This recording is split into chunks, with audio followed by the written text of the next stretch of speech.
Walang may higit pang dakilang pag-ibig kaysa rito, na ibigay ng isang tao ang kanyang buhay dahil sa kanyang mga kaibigan.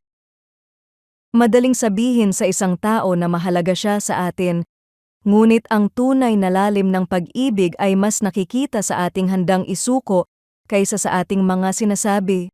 Kapag may kasamang sakripisyo ang pagmamahal, doon ito nagiging mas malinaw at mas totoo. Ito ang itinuturo ni Jesus sa kanyang mga alagad bago siya humarap sa krus. Sa gitna ng kanyang pagtuturo tungkol sa pananatili sa kanyang pag-ibig at pagmamahalan sa isa't isa, itinuro niya ang pinakamataas na larawan ng pag-ibig, ang pag-aalay ng buhay para sa mga kaibigan. Hindi nagtagal, isinabuhay niya mismo ang kanyang sinabi ng kusang loob niyang ibinigay ang kanyang buhay upang iligtas ang mga makasalanan. Ang pag-ibig ni Kristo ay hindi nanatili sa mga salita. Ito ay nahayag sa kanyang sakripisyo. May isang babae na ilang buwan nang nag-aalaga sa kanyang kapatid na dumaraan sa pagpapagamot dahil sa malubhang karamdaman. Madalas niyang isantabi ang sariling pahinga at mga plano upang samahan ito sa bawat check-up at gamutan.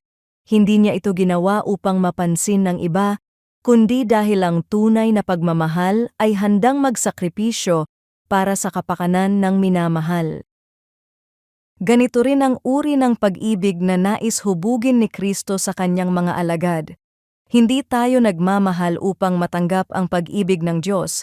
Nagmamahal tayo dahil nauna niya tayong minahal. Habang lalo nating nauunawaan ang kanyang pag-aalay sa krus, unti-unti rin niyang binabago ang ating puso upang magmahal ng may kababaang loob, paglilingkod, at kahandaang unahin ang kapakanan ng iba. Sa bawat pagkakataong pinipili nating maglingkod, magpatawad, o magsakripisyo para sa iba, na ipapakita natin ang pag-ibig na una nating tinanggap kay Kristo. Ang pagmamahal na ito ay hindi bunga ng ating sariling kabutihan, kundi ng biyaya ng Diyos na patuloy na kumikilos sa ating buhay. Panginoong Hesus, salamat sa iyong dakilang pag-ibig na ipinakita mo sa pamamagitan ng iyong pag-aalay ng iyong buhay para sa akin. Turuan mo akong magmahal, hindi lamang sa salita, kundi sa gawa at katotohanan.